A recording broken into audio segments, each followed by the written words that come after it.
He literally came from nowhere and created a dynasty. He was a charismatic man, a powerful man, a tell it like it was in your face type guy. The union came first, his family came second. He didn't have any distractions, any outside interest. He had this tremendous energy. He didn't drink, he didn't smoke, he didn't chase girls. All he wanted to do was work. I had more fun here working than anybody can have on a golf course or any sport you can name. He was a devoted father as well as much appreciated husband. On the other hand, he was egotistical. I think he was power hungry. There's no question the guy was a criminal. Hoffa did a tremendous disservice to truckers across America. Let's face it, he was corrupt. My ethics, very simple. Live and let live, and those who try to destroy you, make it your business to see that they don't and that they have problems.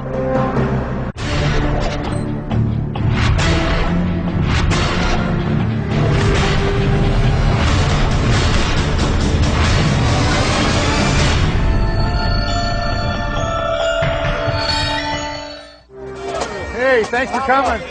We can't do it without you guys. Thanks.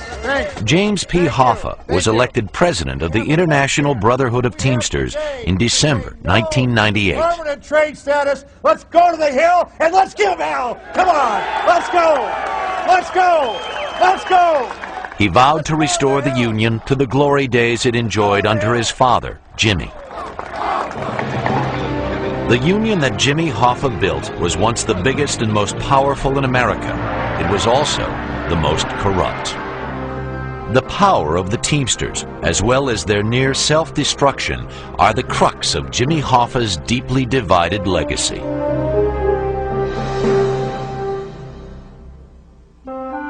James Riddle Hoffa was born on Valentine's Day, 1913, in the poor mining town of Brazil, Indiana, 60 miles west of Indianapolis.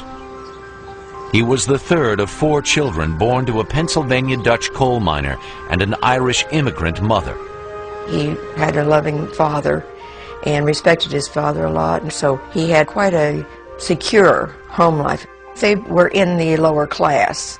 They didn't have much, so they learned early in life that they had to work and work hard. When Jimmy was 7 years old, his father, John, died of black lung from working in the mines. The boy was old enough to understand that his father had been literally worked to death. Jimmy's mother, Viola, resolved to keep the family going. She managed to get by doing laundry for other families in town. Jimmy and his older brother Billy inherited their mother's determination and her hard edge. They shined shoes and delivered the clothes their mother washed. Dad told me a story one time about some little ruffians that came and roughed the boys up and caused the laundry to be dumped out of the basket and get dirty, so their mother would have to do it all over again. And they took care of these boys in proper order. He was always self-conscious about how he looked. He was short.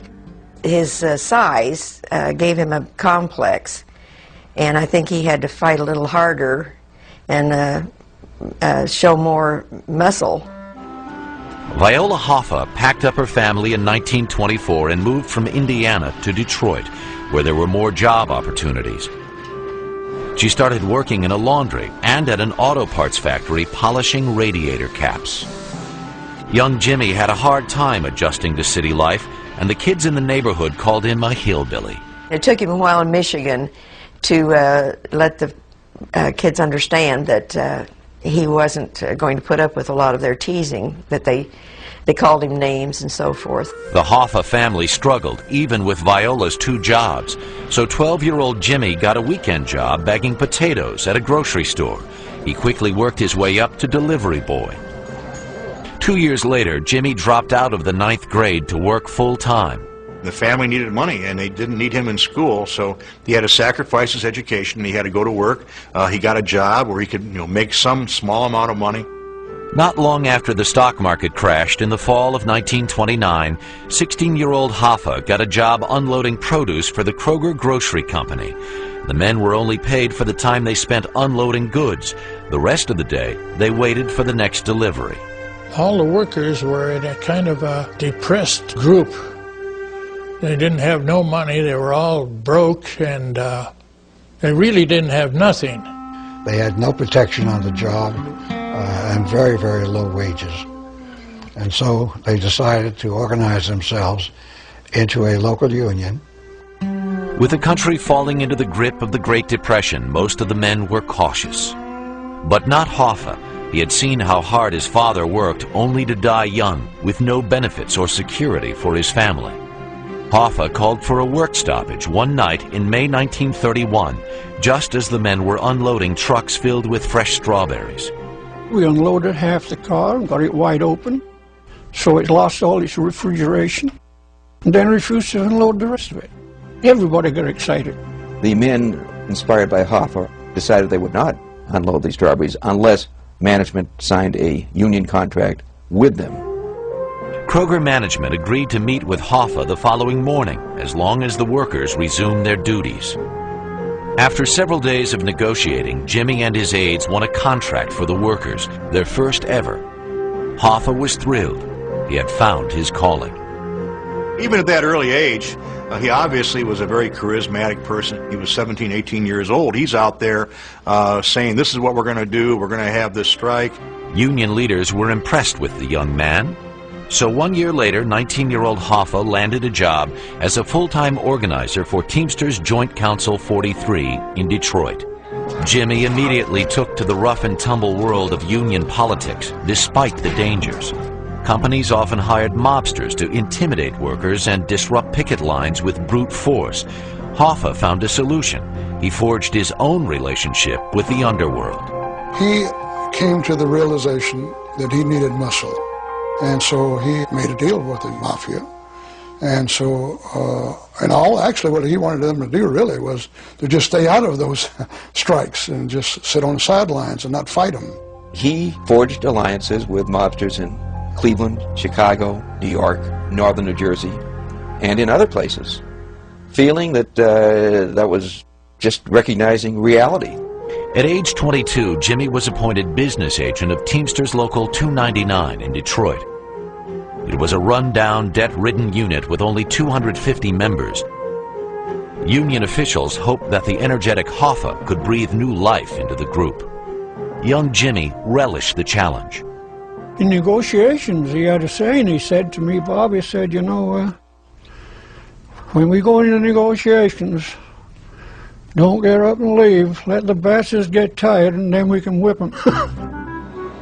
A group of female laundry workers approached Hoffa in March 1936 and asked him for advice in organizing a strike. Jimmy could not help noticing one of the women, a 17-year-old Polish beauty named Josephine Poziwak. He would later write of that moment, "I felt like I'd been hit on the chest with a blackjack." The couple had a brief courtship and were married that fall by a justice of the peace.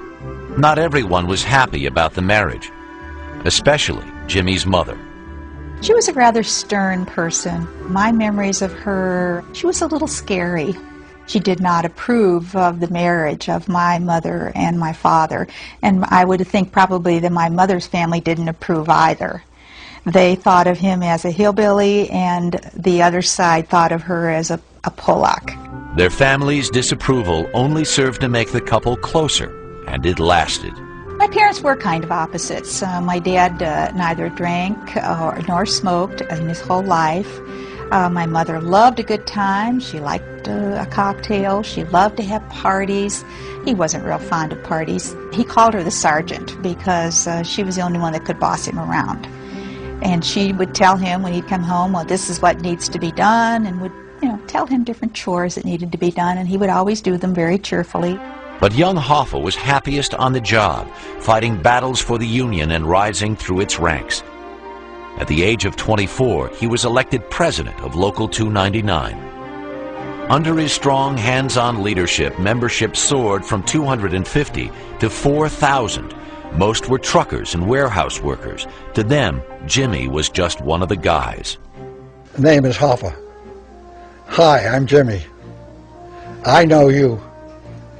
Stuff like that. He called some of them by name. Made tremendous impression.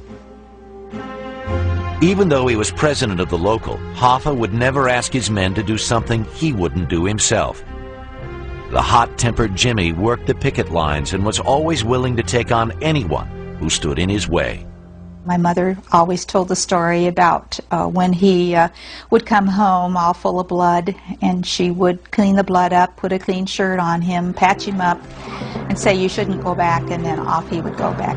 Then come back again with the other side of his head open. When he wasn't fighting for the Union, Jimmy was dedicated to his young wife. He took pride in the purchase of their first house in Detroit. In 1938, Josephine gave birth to a girl, Barbara. 3 years later came a son, who they called Little Jim. It was a special time when he was home because he wasn't the 9-to-5 dad. As busy as he would try and find time for us to, to take us fishing or hunting or to be with us in a special way. He was a father whom they both adored and often said that it was like walking down the street with some god, because he was so often mobbed in Detroit by well-wishers, and they were enormously proud of that. The Hoffas bought a hunting lodge near the Iron River in northern Michigan in 1939. Jimmy would often take his Union cohorts up to the lodge to relax. It gave him an opportunity both to work and be with his family. When we would go up deer hunting, we'd bring our boys with us. They'd take off with Hoffa, and he'd trip them through the woods and teach them what he knew about nature.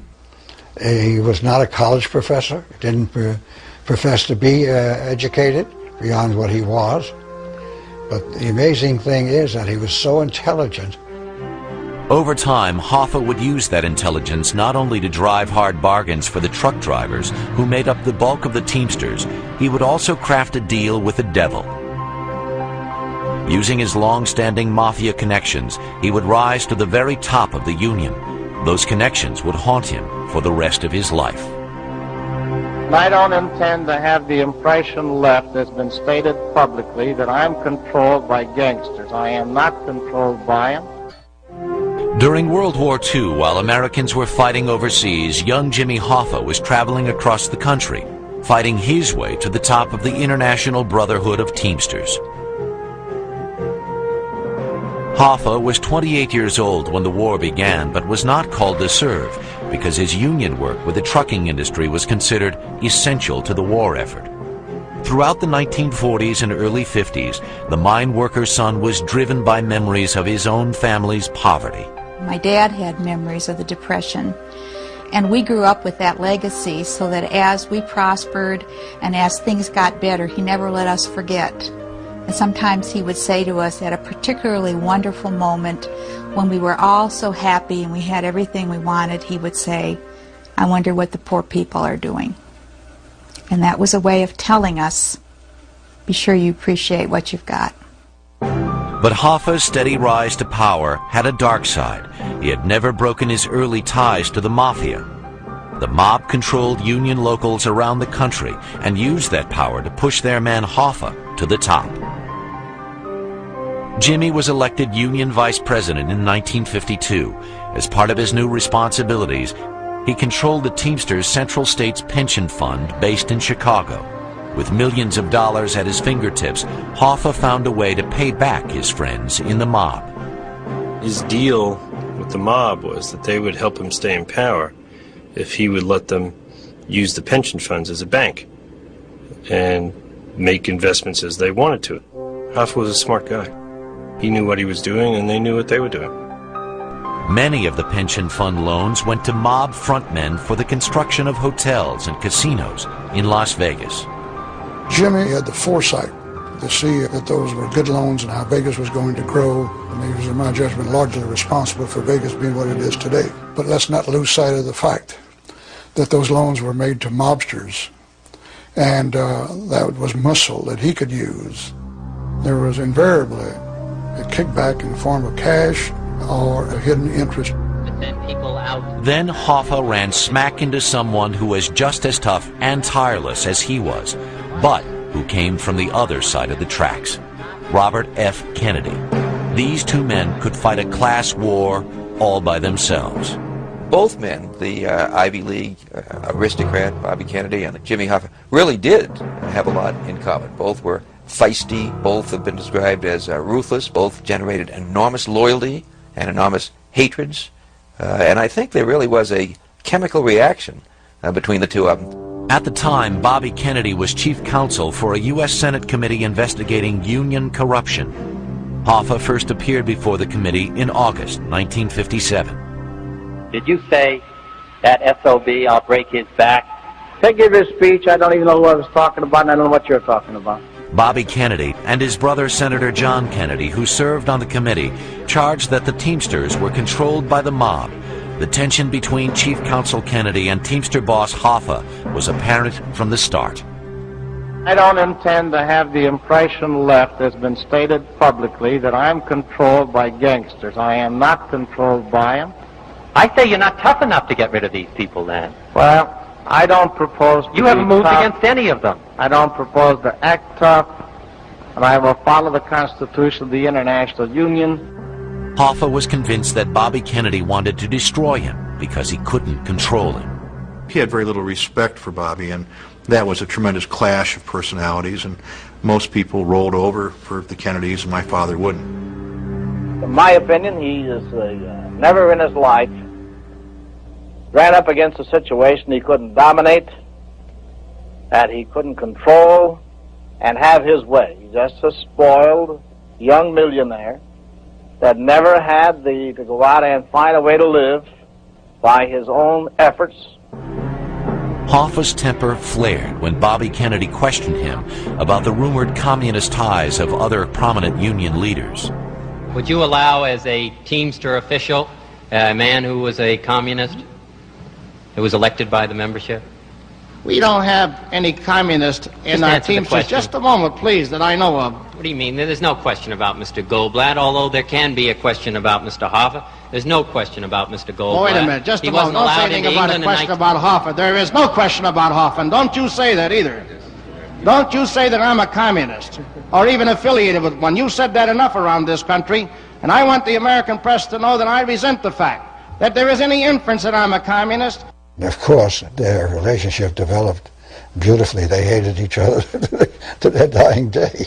There's only one thing I like about Bobby Kennedy. What's that? His willingness to work and to fight to win. Now, outside of that, I don't have any use for him. Jimmy was furious that his family had to be subjected to the negative publicity swirling around him. He would always tell us if he knew ahead, if a story was going to be in the paper. He would always let us ask any questions we wanted to ask and make us a part of it so that we understood what was going on. The biggest surprise, I think, that the family had was when they heard a lot of profanity being attributed to Hoffa in quotations, which in fact he was very capable of using it, but he never used it around the house. Despite the allegations of corruption, the union's rank and file stood by Hoffa. In October 1957, he was elected General President of the Teamsters by an overwhelming 72% of the vote. They chant Jimmy, Jimmy, Jimmy, and jubilant Jimmy Hoffa sweeps in as new president of the Teamsters. After the election, Hoffa moved to Washington, D.C. and away from his family. His wife stayed at home in Detroit while their son finished high school. He never spent as much time as he wanted to with them. And his wife, he missed her real well. It was rough on him. He gave up more than anybody would be expected to do. He did really give it up. He didn't show his emotions very easily, but you never, never, never, as his child, ever felt that he didn't completely love you. He'd be so happy to get home, and he'd be tired, and he'd sit in the big chair, and one of my special things was I would untie his shoes and take his shoes off for him. Being away from his family gave Jimmy even more time to focus on the Teamsters. He was determined to make the union the most powerful in America, and he did it by making himself accessible to his membership. He would give out his personal phone numbers in Washington, D.C., and he would say, anytime you have a problem, just call me. I don't care what time, day or night it is. Call me, and I'll be at the other end of the phone. Jim, if you don't smoke and you don't drink, and you don't play around the golf, what do you do for entertainment? Right here, work. This is entertainment? 7 days a week I have more fun here working than anybody can have on a golf course or any sport you can name. Every minute here is something new, something keeps you alert, because you're competing with the best brains in the United States. But Hoffa's troubles were far from over. The Kennedys would soon control the White House, and putting the union boss behind bars would be high on their agenda. I'm not satisfied when I see men like Jimmy Hoffa in charge of the largest union in the United States, still free. The committee, with Robert F. Kennedy as counsel, accused Hoffa's Teamsters Union of being riddled with racketeers and hoodlums. By the late 1950s, Jimmy Hoffa's name was becoming synonymous in the public eye with mob corruption. He was the target of a government probe that threatened to strip him of his power and land him in prison. The Kennedys were publicly attacking him every chance they had. In 1960, his name even came up during the presidential debate between Richard Nixon and John F. Kennedy. I'm not satisfied when I see men like Jimmy Hoffa in charge of the largest union in the United States, still free. Hoffa wasn't about to let Senator Kennedy have the last word. Certainly it is a disgrace to the millions of Americans who heard that program to have a senator of the United States, that an American citizen should not be allowed to be free when there is no pending indictments, no trials, and no charges against that individual. Hoffa tried not to let his battles with the Kennedys affect his personal life. He put his troubles on the back burner in October 1961 when his only daughter, Barbara, got married.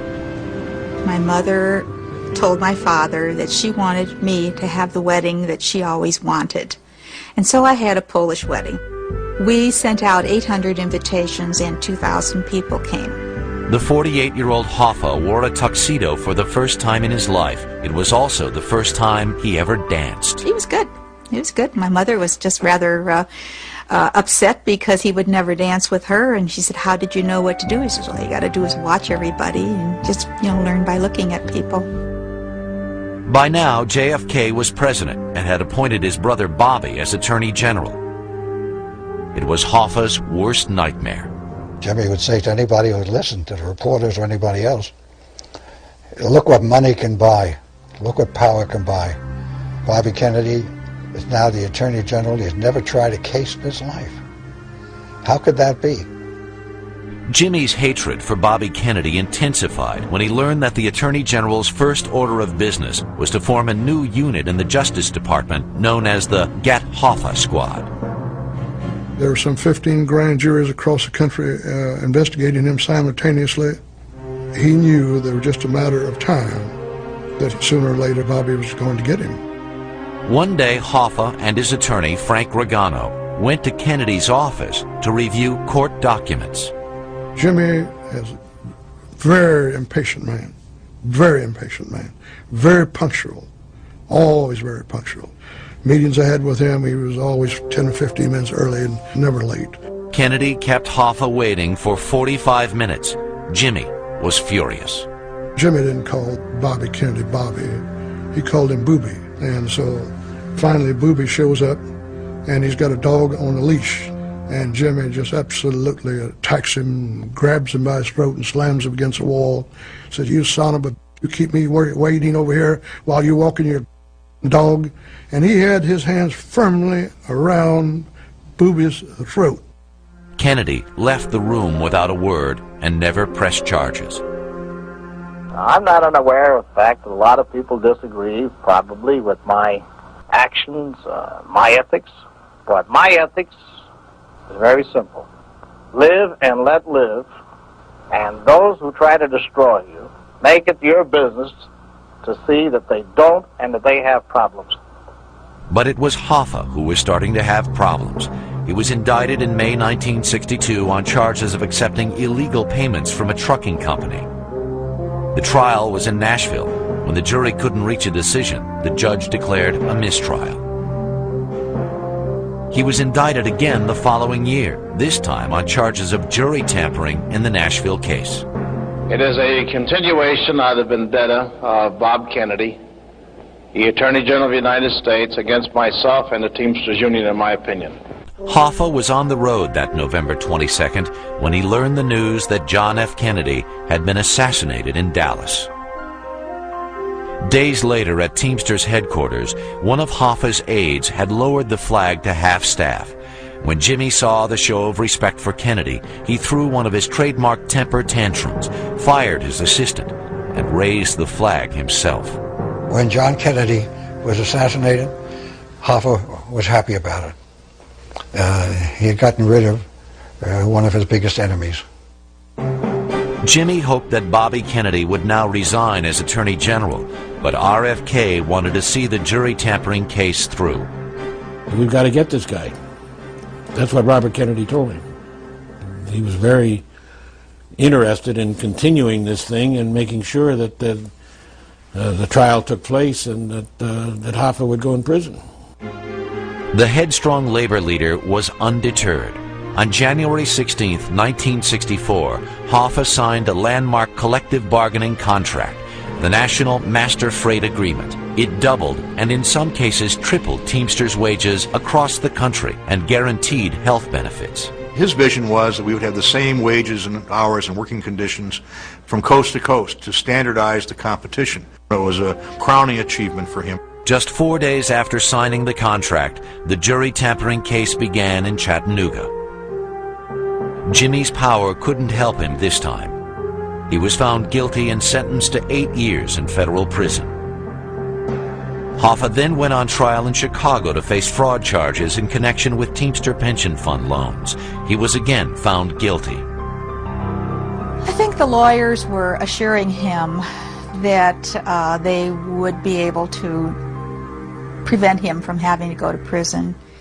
And I think that up until the last he hoped to believe them, but maybe in his heart of hearts he always was a realist. While waiting for word on his appeals, Hoffa was re-elected president of the Teamsters in July 1966. He pushed through an amendment to the Teamsters Constitution, allowing him to remain in office behind bars. Even after his appeals were denied, he insisted that he had done nothing wrong. I stand here today before you as I stood in front of that court and took an oath that I was not then guilty, nor am I guilty now.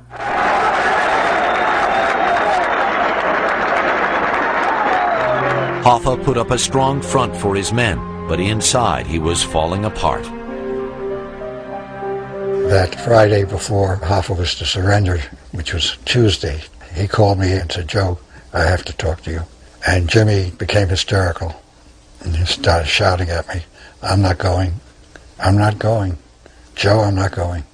On the morning he had to leave, just as he did every morning, my daughter would walk him to the elevator. And he had tears in his eyes, and as she said every time when he'd get into the elevator, she said, "See you later." And he didn't say anything, and off he went. On March 7, 1967, the 54-year-old Hoffa surrendered to U.S. Marshals in Washington, D.C. He was sent to federal prison in Lewisburg, Pennsylvania, to begin serving a combined 13-year sentence, 8 for jury tampering and 5 for fraud. Jimmy had faith that he would be out of jail soon enough, but he didn't count on being betrayed by one of his own.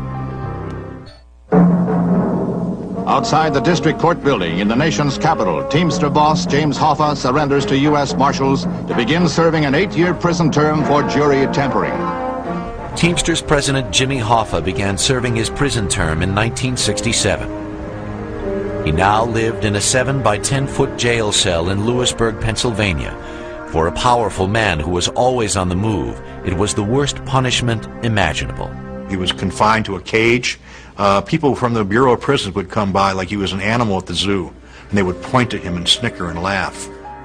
He had a terrible time there. The worst times for Jimmy were the family visits. And when I saw him at that time, he was very beaten down, very depressed, very thin. He looked awful. To lift his spirits on his 55th birthday, union workers hired a plane to fly over the prison, pulling a banner. Hoffa was confident the Teamsters looked forward to his release. He was still president of the most powerful union in America, and he was sure that his hand-picked proxy, Frank Fitzsimmons, was working to get him out. I think he picked Fitzsimmons because I think that he believed that Fitz was above reproach. Fitz was Irish, non-controversial, a Catholic. They don't do no wrong. And if they do, they can confess and it's all straightened out. What Hoffa didn't realize was that his old friend Fitzsimmons was scheming to oust him and take his place as Teamster president. Nor did Hoffa know that, in his absence, Fitz was letting the mob have its way with the Teamsters pension fund. Jimmy Hoffa could say no to the mob on a loan, whereas Fitzsimmons did not have the courage or the nerve to do so. So they were a lot more comfortable with Fitzsimmons. They didn't want Jimmy back. At Lewisburg, most of the inmates and guards respected Hoffa and would often ask for his advice. Jimmy would gladly give it. He became the unofficial business agent for the guards. The guards would come to him with their problems. Jimmy would tell them what they should do, how they should speak, what they should say. He was reprimanded a couple of times by the warden, but that didn't stop Hoffa. Of course, typical of my father, he became a leader there for the prisoners' rights and a liaison to the warden about the complaints that the prisoners would have. Please stay back! Hoffa received word in June 1968 that his old nemesis, Robert Kennedy, had been assassinated in Los Angeles. He was relieved when he heard the news. After all, Hoffa blamed the Kennedys for putting him behind bars. Hoffa could not bring himself to say in any way that he was sorry. He held Bobby Kennedy and John F. Kennedy responsible for the many legal problems that he had been beset by. Being separated from his family was unbearable for Jimmy, but being away from the Teamsters was even more difficult. For 4 years he ran the union from prison. Then in 1971, his lawyers told him that he would not be released as long as he was still affiliated with the Teamsters. So Hoffa reluctantly turned the presidency over to Fitzsimmons, assuming it would be a temporary. As a result, 2 days before Christmas, President Nixon commuted his sentence and allowed a much grayer and more subdued Hoffa to leave Lewisburg. Jimmy! Come on, Jimmy! Let's go, Dick. Take care. I never saw anybody with a bigger smile. If his face was any wider, his smile couldn't even fit on his face. He was so happy. My mother, of course, was in a terrible emotional state. For months, Jimmy had looked forward to seeing his granddaughter and meeting his 2 grandsons who were born while he was in prison. He was also eager to regain his old position of power as soon as possible. He was a very vocal critic about the way the union was being run, and said, when I get in there, I'm going to change it all. He was on a mission to come back. Anybody who wouldn't want to be the head of the Teamsters Union would be a fool or an idiot. But unbeknownst to Hoffa, President Nixon had added a clause to the commutation that would bar Jimmy from running for Teamster president until 1980, 9 years away. Hoffa was stunned. He was convinced it was Fitzsimmons' doing. Jimmy really felt betrayed by Frank Fitzsimmons. He said, I took him off a truck, bought him his first suit, made him president of the union. And he betrayed me. He was really hurt. Jimmy's time in prison had taught him a valuable lesson. He had always believed that the mob was essential to both the union and his personal power. Now he seemed to realize the mafia was a stone around the Teamsters and his own neck. He said, tell the rats to get off the ship because I'm coming back. And he would do anything to get that power back. He was really beginning to lose it. He was so obsessed with regaining the presidency of the union that he was not acting rational. It was a dangerous move to turn away from the source of so much of his power, but Hoffa was determined to see it through.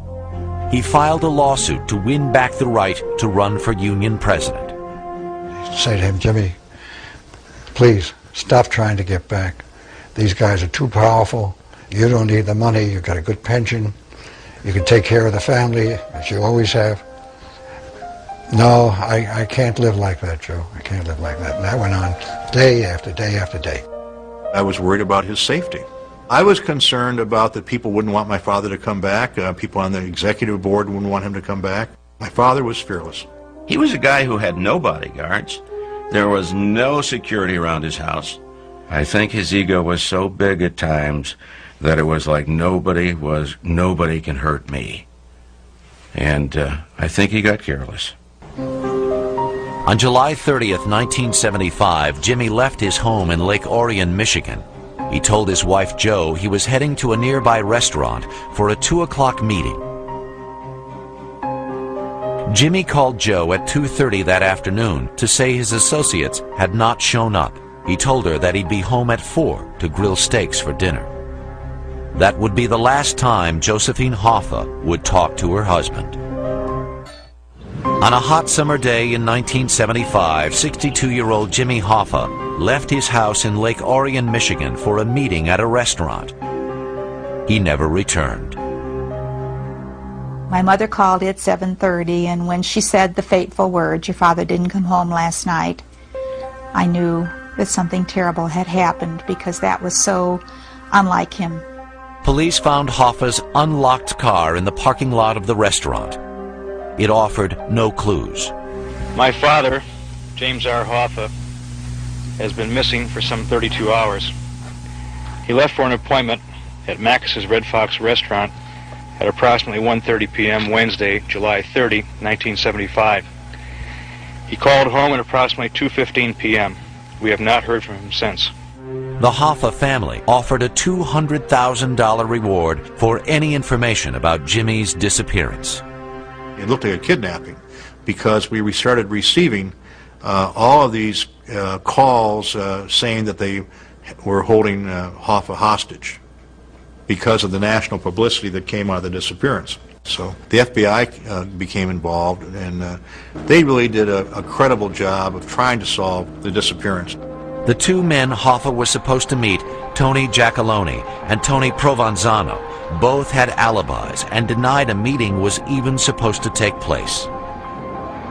But there was no denying that Hoffa was at the restaurant and was picked up by someone.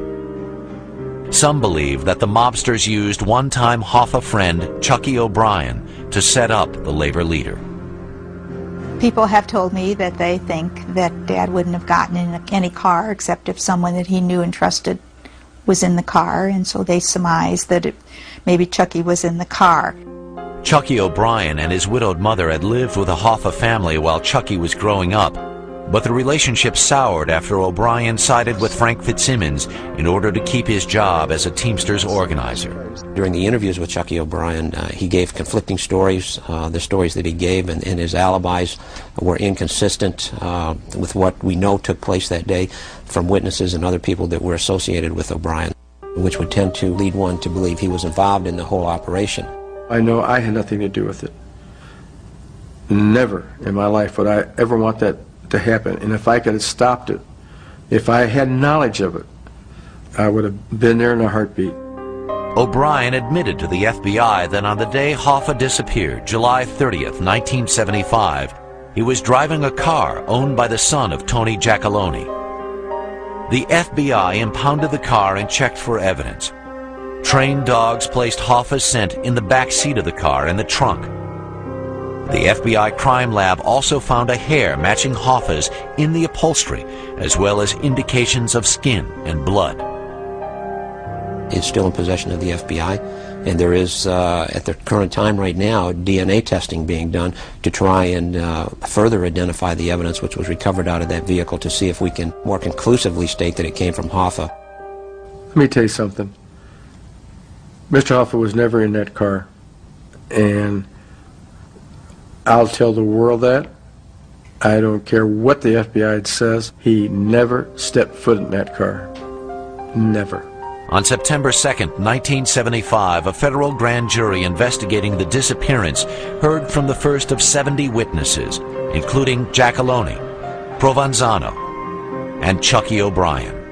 It became a circus, and these people all took the Fifth Amendment, and they brought everybody in who was involved, and really nothing came of it.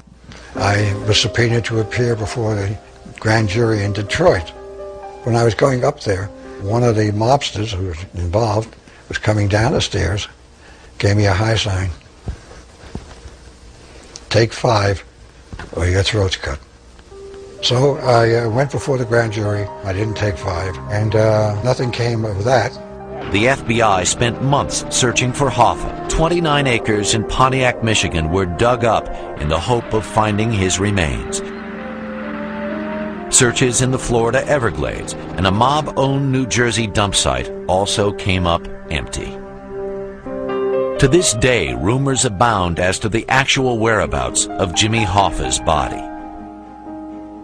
We've had people give information indicating that he's buried under Giant Stadium. He was put into a drum and buried in Lake Erie. People have come forward and said that his body was literally ground up in a meat grinder. It was shipped off to the Mideast. Any number of theories as to what happened to the body. And quite frankly, there's no evidence to point to one theory over another.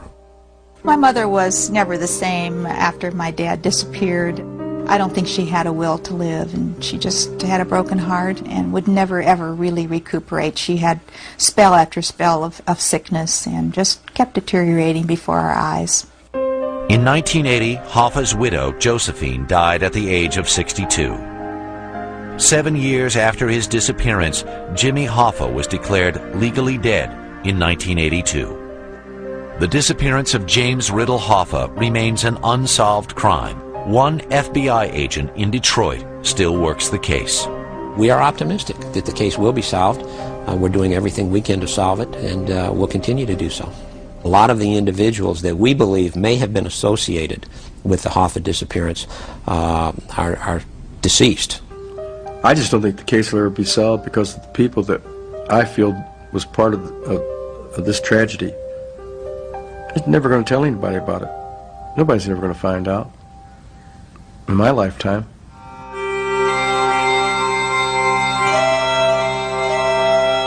In 1995, on the 20th anniversary of my dad's disappearance, we planned a memorial service. We had never had any kind of a service or any kind of recognition of his death. In the streets of Detroit and throughout the heartland of America, Jimmy Hoffa struggled to build the Teamsters Union. Through those struggles in the streets, on the picket lines, at the negotiating table, he rose like a rocket. It was like a funeral, but I won't be satisfied till I know exactly what happened. I'm going to keep trying the rest of my life to try to get the answers.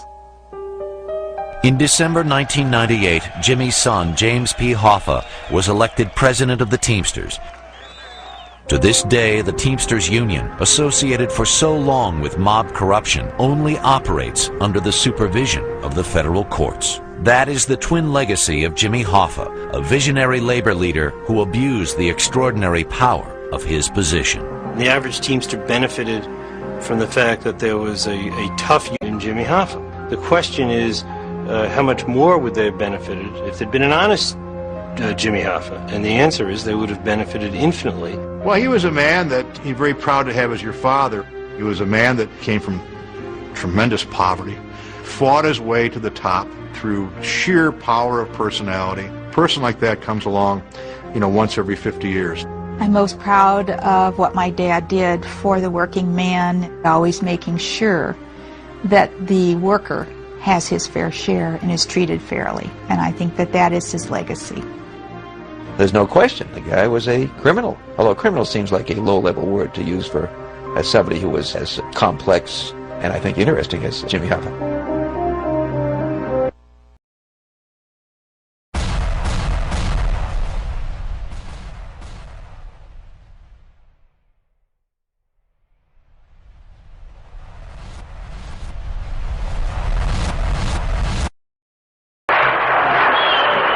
He literally came from nowhere and created a dynasty.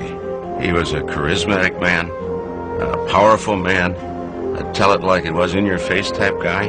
The union came first, his family came second.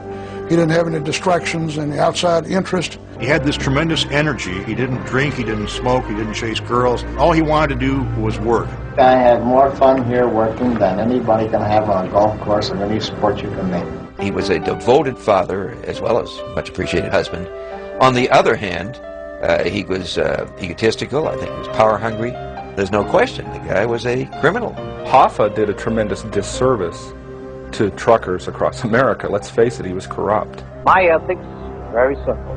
Live and let live, and those who try to destroy you, make it your business to see that they don't and that they have problems.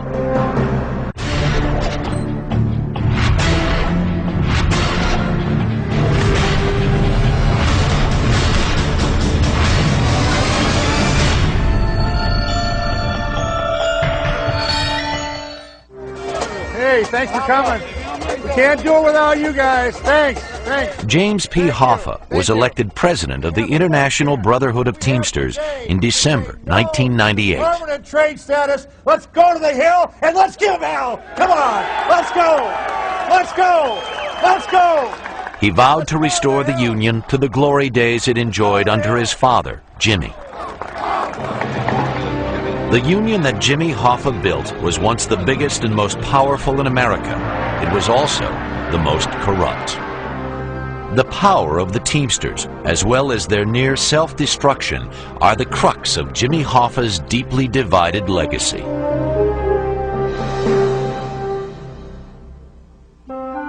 James Riddle Hoffa was born on Valentine's Day, 1913, in the poor mining town of Brazil, Indiana, 60 miles west of Indianapolis. He was the third of 4 children born to a Pennsylvania Dutch coal miner and an Irish immigrant mother. He had a loving father and respected his father a lot, and so he had quite a secure home life. They were in the lower class. They didn't have much, so they learned early in life that they had to work and work hard. When Jimmy was 7 years old, his father, John, died of black lung from working in the mines. The boy was old enough to understand that his father had been literally worked to death. Jimmy's mother, Viola, resolved to keep the family going. She managed to get by doing laundry for other families in town. Jimmy and his older brother Billy inherited their mother's determination and her hard edge. They shined shoes and delivered the clothes their mother washed. Dad told me a story one time about some little ruffians that came and roughed the boys up and caused the laundry to be dumped out of the basket and get dirty, so their mother would have to do it all over again. And they took care of these boys in proper order. He was always self-conscious about how he looked. He was short. His size gave him a complex, and I think he had to fight a little harder and show more muscle. Viola Hoffa packed up her family in 1924 and moved from Indiana to Detroit, where there were more job opportunities. She started working in a laundry and at an auto parts factory polishing radiator caps. Young Jimmy had a hard time adjusting to city life, and the kids in the neighborhood called him a hillbilly. It took him a while in Michigan to let the kids understand that he wasn't going to put up with a lot of their teasing, that they called him names and so forth. The Hoffa family struggled, even with Viola's 2 jobs, so 12-year-old Jimmy got a weekend job bagging potatoes at a grocery store. He quickly worked his way up to delivery boy. 2 years later, Jimmy dropped out of the 9th grade to work full-time. The family needed money, and they didn't need him in school, so he had to sacrifice his education. He had to go to work. He got a job where he could, make some small amount of money. Not long after the stock market crashed in the fall of 1929, 16-year-old Hoffa got a job unloading produce for the Kroger Grocery Company. The men were only paid for the time they spent unloading goods. The rest of the day, they waited for the next delivery. All the workers were in a kind of a depressed group. They didn't have no money. They were all broke, and they really didn't have nothing. They had no protection on the job and very, very low wages. And so they decided to organize themselves